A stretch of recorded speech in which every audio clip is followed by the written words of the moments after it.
What's up guys, welcome back to my channel. Today we're going to be making macarons, so let's get straight into it. I have my iPad here with the recipe, and we're going to be making like the actual macaron cookie, not the coconut dessert. I don't know, I know there's a difference, but I don't know like what pronunciation is which, but we're going to be making the cookie just to be clear on that, and I'm so excited to be baking these with y'all today. I have my phone on like a little like holder thing, and it like moves with me. Whoa, this is cool guys. So if the camera work is a little crazy, that's why I'm just trying out a new thing. So first thing we're gonna be doing is sifting the confectionery sugar, also known as powdered sugar, and almond flour, whoa, into a bowl.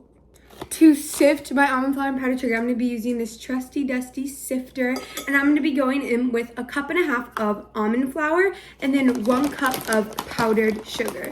I just use these. I don't know where I got this set of like measuring cups, but it's really good.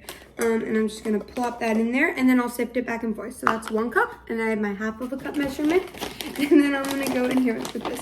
Let me know if you guys like the little camera thing, like following me. Is that the type of thing y'all like? I don't really know. And then we're going to go ahead back and forth like this and just sift it through. We just want it like really fine. That's why we're sifting it in the first place.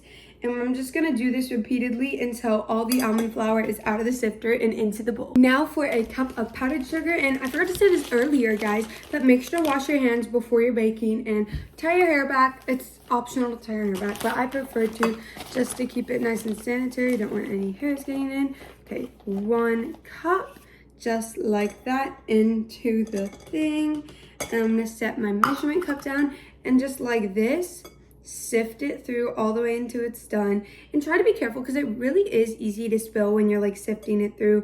I myself have spilled. I do have powdered sugar and almond flour all over my counter now, just like this. And we're almost done guys. This is a relatively quick process just to sift it, just like this, and like 3, 2, 1, and we have no powdered sugar left.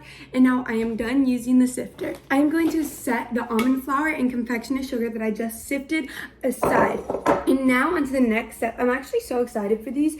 I think they're going to turn out really good. Add the room temperature egg whites into a very clean bowl. So I already have that. These are my egg whites guys. And so this is a tip. I've never made these before, but I did a lot of research. You want to age your egg whites. And to do that, you can just like crack your egg whites, separate them, and then put them like in a bowl and like cover them with plastic wrap and poke a few holes in them and set them in the fridge for a few days.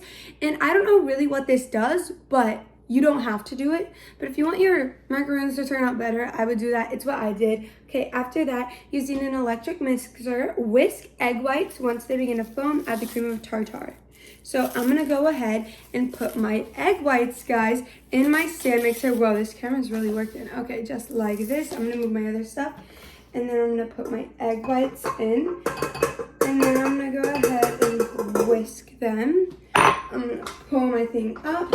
And guys, this recipe does require a mixer. You can also use a hand mixer, but just so you guys know before you make this. And I'm gonna put it on 4, and I'm gonna go a little higher. We're just gonna go, and I'm gonna keep this going until it's white and fluffy. Okay guys, my egg whites are now foamy, so I'm going to go ahead and add the cream of tartar. Do you guys remember like back during like COVID, I feel like everyone was using cream of tartar to make like homemade slime without glue or something, and I didn't ever try it because we never had this back then, but now we do, and I'm super excited. Okay, and I'm gonna go in with 1/4 teaspoon cream of tartar, and just like this, I'm gonna go ahead and put it in.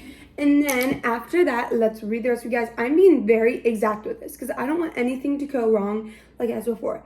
Add the cream of tartar, and then slowly add the granulated sugar. And we're gonna be going in with how much granulated sugar, guys? We're gonna go in with 1/2 cup. So first, I'm just gonna pour the 1/2 cup into my 1/2 cup, like measure it out, and then I will start pouring it in slowly while the mixer is on, just so it's incorporating it while I'm pouring it in, like the recipe says to.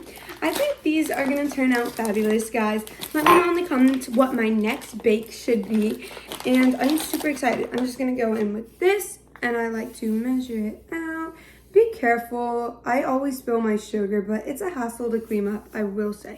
Okay, now I measured, guys, I spilled the sugar. I measured out 1/2 cup, and now I'm going to start my mixer up, and then I'm going to keep mixing, and then I'm going to slowly add in the sugar. If there's anything that's getting stuck to the side of your bowl, you can just take a spatula and scrape that down so everything gets nice and mixed in like I'm doing right now. And then once that's all spatula down from the sides, I'm gonna go ahead and start it up. Now I'm going to be going in with 1 teaspoon vanilla extract. I don't know why. I love vanilla extract, but one time I tried it, just vanilla extract, and guys, don't try vanilla extract. I don't really understand. Like, it tastes so bad, but it makes like such a difference. And like everything you bake, I swear use vanilla extract. Like even frosting and like every bake. Like, you know how every like bake has different ingredients, but like almost everything that I've made has like vanilla extract for some reason, which is very interesting. And now I'm gonna mix it in. And guys, this is where you would add your food coloring if you're adding food coloring, but I am not. I'm keeping it nice and clean, which is why I'm happy, because also when I'm making my own things, I can make adjustments that's healthier for myself, because I don't want to add extra dye when I don't need to. Next step, begin folding in 1/3 of the dry ingredients. So these are my dry ingredients. This is the almond flour and confectioner's sugar that I sifted earlier. And I'm gonna go ahead and start dumping this in, and I'm gonna do like 1/3, just give or take. Doesn't have to be exact, guys. I'm probably gonna do about that much, and then I'm gonna begin mixing it. It says fold it in, so maybe they mean with the spatula, but I'm gonna use my attachment that I already have on, and I think that will work. I'm just gonna go with it on like a low setting, just like this. Now that that is all mixed up, I'm gonna go ahead and add the remaining dry ingredients and then mix it in carefully. Oh, I gotta drop my bowl first. That could have been a disaster, guys. I'm just gonna go ahead and add the rest of this in. I just finished adding all the rest of the dry ingredients into my mixer, and then I'm gonna start this up and go ahead and mix it until it's all the way folded in. Like the batter, or whatever I'm calling this, I don't really know what it's supposed to be called, is all mixed up, guys. And it says it's supposed to be a lava consistency and should be able to form a figure 8 without breaking. But I'm not gonna test it, because I would rather not know if I failed completely or did good. And guys, like I said earlier, I accidentally did spill the sugar. I'm gonna be so real, guys, but it's okay. And I'm going to go ahead and line this with parchment. I already pre-cut my parchment paper. So it says to just use a little bit of like the batter to, stick this down, because you don't want the parchment coming up. So I'm just gonna go with my finger, get a little bit, put that on the thing, and then I'm gonna stick down my parchment just like that. That worked perfectly. Okay, I stuck my parchment down, and then guys, this I feel like one of the most important steps. I'm going to go ahead and spoon my mixture into a piping bag, but I don't have a piping bag, so an alternative that you can use, I'm not sure if this is like gonna turn out good, but you can just use a Ziploc bag, which is what I do all the time, because I don't have piping bags. I need to get some, but I've just been too busy. So, okay, I am trying to get everything off of the whisk attachment. Then I'm going to take my bowl off the mixer. Now I'm gonna use my spatula to try and get all of this stuff into my Ziploc bag. I'm gonna pull back my sleeves, guys, because this, I'm gonna be real, it can get rough. I'm gonna fold this. I would say use like a bigger Ziploc bag, but I don't have a bigger one, so I'm just gonna use this size. And I think it's gonna turn out good. This is looking great so far. I mean, as far as I've ever seen macaroon batter before, I think it's turning out good. I mean, I did every step right. I made sure to measure everything good. So this is gonna go awesome. Okay, look, I'm actually getting it into the bag pretty easily. Normally when I pipe like frosting, I struggle getting like the mixture into the bag. But this is going really well. Do you guys have any tips? Like if you are baking, if you're like a baker like me, do you have any tips for getting like buttercream or anything into a bag? I've never been the best at it. That's one thing that I'm still working on. Okay, I got the mixture into the bag, and I'm just gonna, I got most of it, but I'm gonna make sure I use the spatula and get everything out of my mixing bowl so I don't waste anything. Okay, I zipped up my bag with the batter in it, and I'm gonna go ahead and cut the tip off just like a tiny bit. You don't wanna cut it too big. And it says to do like 1-inch dollops. Oh no, it glitched. Okay, 1-inch dollops, guys, so let's do that. I went ahead and changed my angle real quick so you guys can see the baking sheet. 1-inch dollops, and I am not exactly sure how big that is, so I'm just hoping that this is good. 1-inch dollops. Oh, I need to cut a bigger hole. Guys, my hole is not big enough, so I'm going to cut it and make the incision a little bit larger, just like that. And it says to use a medium-sized piping bag, so if you are using a piping bag, just know that it says medium size. And I have to get these as even as possible, just like this. And I'm pretty positive that this is like a 1 inch. This is looking good. Okay, guys, I think I'm actually doing it. This is crazy. I can't believe that I'm making macaroons. Like a year ago, I couldn't even make cookies. And now I'm making a French dessert.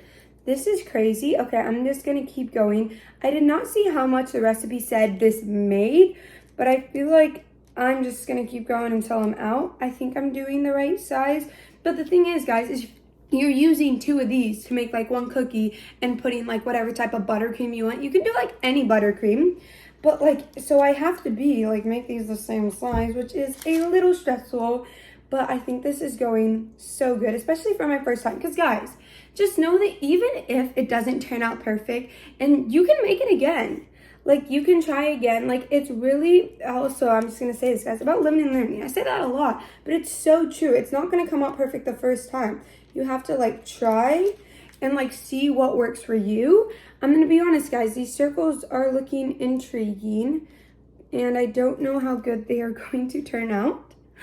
But I guess we'll find out. I finished piping this tray and I have a little bit more batter, so I'm gonna go line another paper with parchment and repeat the same process. Here's a little quick overview of what they look like. They're definitely not perfect circles, but they're made with love, so they're gonna turn out hopefully edible. I finished piping them, and it says now I'm gonna tap the trays to get rid of air bubbles on the counter several times. I'm assuming just like this. And then just do that till there is no air bubbles. I'm not seeing any. I think this is turning out really good. Okay, and then we have to let them sit for 40 minutes, guys. I know it's a long time, but you know, go chillax, just sit down and set a timer for 40 minutes, and then I'll be back. Okay, y'all, it has been 40 minutes, and my oven is preheated to 300 degrees. Before you preheat the oven, guys, make sure to safety first. Ask your parents if it's okay to use the oven, and also check the oven to make sure there's nothing in it before you preheat it. And now I'm gonna go in with 1 tray, and I'm going to put it in there for 10 to 12 minutes. I'm gonna set a timer for 9 minutes just because I tend to overbake things. So I'm gonna check it after 9 minutes, and then we'll see where we are. But I might have to leave it in for a little bit longer, and it says to rotate after 7 minutes. So guys, they're going in. Guys, the timer just went off, so let's see. I think they look done. I'm not exactly sure how they're supposed to look when they're done, so I'm gonna go ahead and take them out of the oven. I'm gonna be honest, guys, these look pretty good, but they don't look exactly like macaroons at the store look. But I think it's good for a first attempt. Now that these are done, I'm gonna go ahead and whip up some cream. And you guys can do any filling you want for these, but personally, I'm just gonna do some regular buttercream, but you can do like any type of buttercream, like Italian, all that different stuff. But I'm just gonna go whip some up, and then I'm gonna be back to reassemble.